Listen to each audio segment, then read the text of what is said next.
Hi, my name is Robert. This video is designed to give you step-by-step detailed instructions on completing the task at hand. Please read the comments in the About section of this video.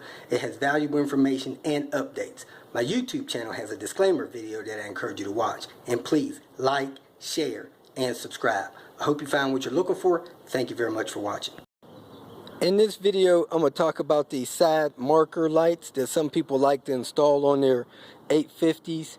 This is the Euro style lights, and they come on the 99 and newer models, but most of your 850s did not come with them. You could buy these lights from a lot of your Volvo suppliers, but sometimes you can find them in cars in the salvage yard. As you can see, the lights normally sit in the fender that way. This is the back of it. On the side of it, it actually has a spring-loaded clip. So what you do to get them out of the vehicle that you want to take them out of, you slide them a little bit forward and then you pull the back out, and the back has a little ledge on it. Now these things, of course, if they've been in the car 15 years from a 99 or newer S or V70 or the S40s, these clips are fragile. So only push these forward as far as you have to get the backs out. Once you have them pulled away from the fender, you'll notice a wire plug on the inside of them that plugs into the light. You probably want to pull that out as far as you can from the existing car and cut that pigtail off so you can have the plug that goes on the back of that light if you're going to install it on your vehicle. Some of these vehicles have wires already back there, but most do not. I've seen them on most 94 models, but really after that, if the lights are not installed, I hadn't seen them pre-wired.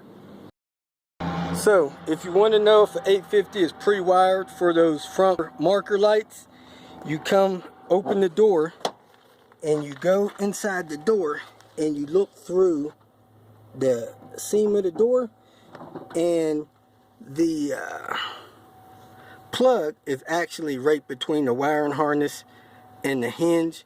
You can see the connector right there. So the connector's just past those two things. It's plugged into the frame of the car, not into the fender on this 94 850. Okay, if you see an 850 that's pre-wired, that is where the wire is stored, and the wire runs up to the front of the car. I've also heard that sometimes the pre-wired plug is plugged into the back of this nameplate, and as you can see, it does have these two prongs coming off the back where that plug could be inserted and stored.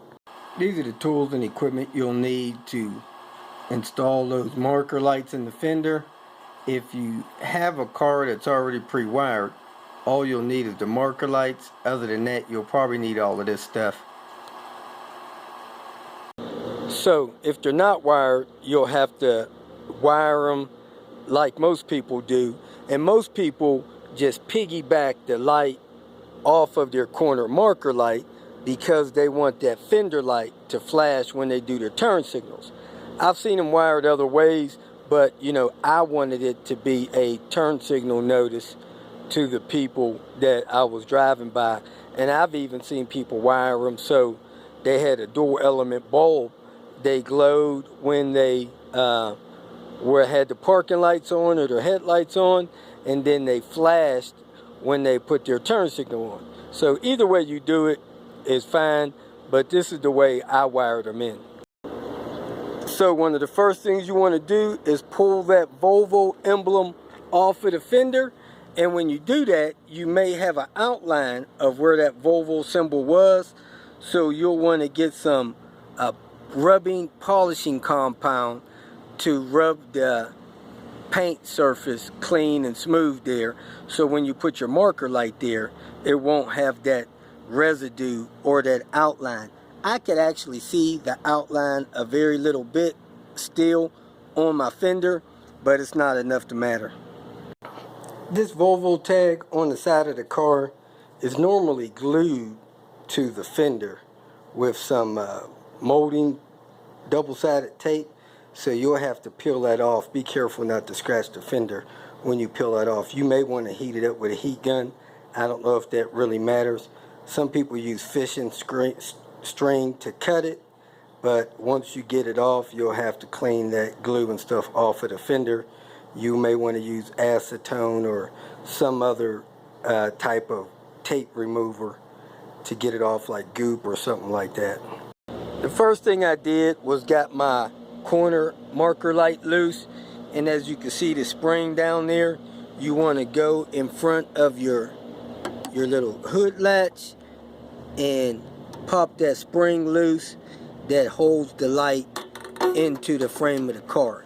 So I use a long screwdriver for that. Okay, with the light loose, I took single strand wiring, you know, like 16 gauge, and I doubled it and made it about 7 foot long so that it would reach back to that plug that I had. And I taped part of the wire onto a hanger. I got under the car and fished from here up to here with the hanger, and then I fished from here down to the light hole with the hanger, and I spliced the wire onto the back of that plug wire. Then I took 2 wires from this corner marker light and I spliced into the wire there with a splitter basically, and clamped it together so that when I turn on my turn signals, the light that controls the turn signal and flashes with that will also make that flash back there. So if you have an ohm meter, you could turn the car on, turn on the flashers, and back probe this wire harness here, because you have 3 wires there, and you got to hook up the ones that control the flash and turn signal element, not the one that controls the parking light element. So back probe those 3, figure out which one's ground, figure out which one is getting the pulse from the flashers, and splice your wires into that pair. Then I plugged the light into that fender, and I hooked the front marker light back up, and I was good to go. When you're hooking this marker light up, you got to stretch that spring so that that part of the spring hooks on to that part of the plastic on the back of the headlight. If you feel that this information was beneficial, please like it and share it with your social media friends. You can also subscribe to my channel so that you can get notification of future videos that I post. Visit my channel. I have all types of do-it-yourself videos there. You can leave questions here and I'll try to respond to them as quick as possible. You can also visit my website at robertspinner.com. Thanks again for watching.